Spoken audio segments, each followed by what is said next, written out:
I guess could you just kind of start, go through the last maybe 5-6 minutes of the fourth? I mean, I know there was cut it within 6, and I guess you had the open look on the wing. So what did you see there? Obviously, I know it didn't go down, but what kind of flipped there? Then they were able to kind of go on a run, some offensive rebounds, things of that nature. Yeah, it just kind of felt like all night they were able to get to those 50-50 balls a little bit quicker than us. Sometimes it was a good bounce. Sometimes it was just they were a step ahead of us, and I think that's where usually we excel. That's usually what our bread and butter is. We kind of make sure we get to those 50-50 balls. We make sure that we're physical enough to where we're putting them on their heels a little bit, but they capitalized on all those ones that they got, and they shot the hell out of it. Is it a flashback a little bit to the Atlanta series when you guys went small? They pulled in a bunch of offensive rebounds at the end of the game to kind of win. I mean, I know that happens. That's a risk to take when you guys go small, but is it kind of frustrating that you're in that position again in the finals and yet again another team gets those 50-50 balls? I'd have to watch the film a little bit, but I don't know if it felt like Ayton got a ton of them down the stretch. It felt kind of like it was the ones that were loose. It felt like it was the long-range ones. It felt like it was the ones, I think Mikal got a tip on a little bit. They just got their hands on it, and and I think it was more or less the ones by the free throw line. Ayton obviously definitely is a load in there on the offensive boards, but I think it was more those ones that were kind of loose that we just didn't come up with. Second row to Eric.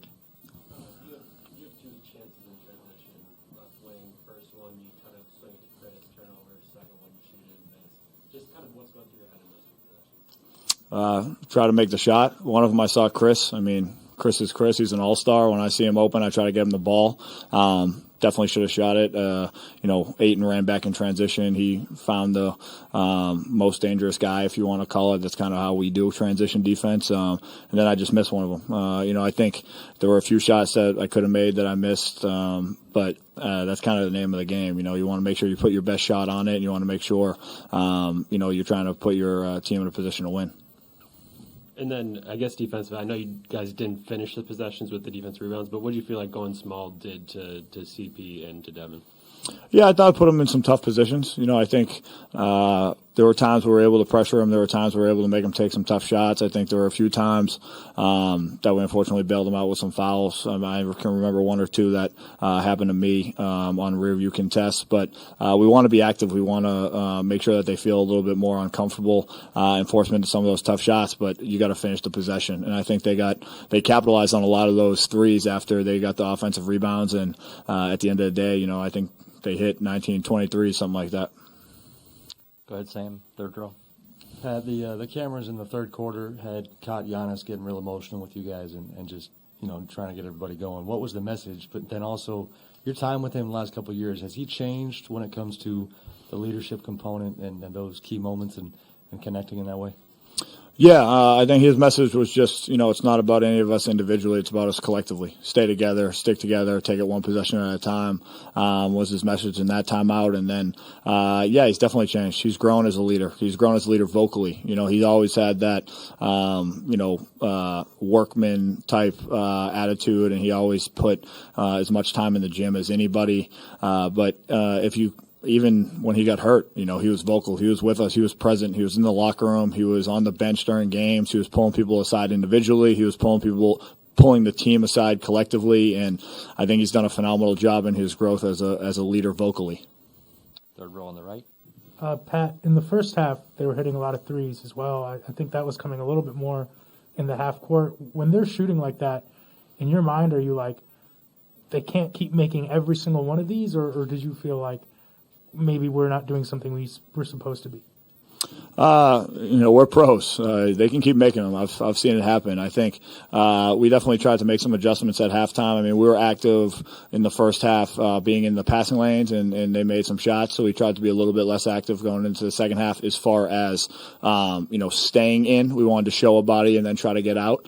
And it felt like in the second half we did a better job of it. Again, I think they capitalized on the ones that they got loose at the end, and they definitely hit some transition threes, and Book hit a few shots that were tough and were contested and were step backs and things of that nature. But it's the NBA Finals. Great players do great things, and everyone around here can play. Everyone around here can shoot. So it's just about trying to make them feel a little bit more uncomfortable. Gonna go to Zoom for a question. Go ahead, please. Let's go to Steven Watson.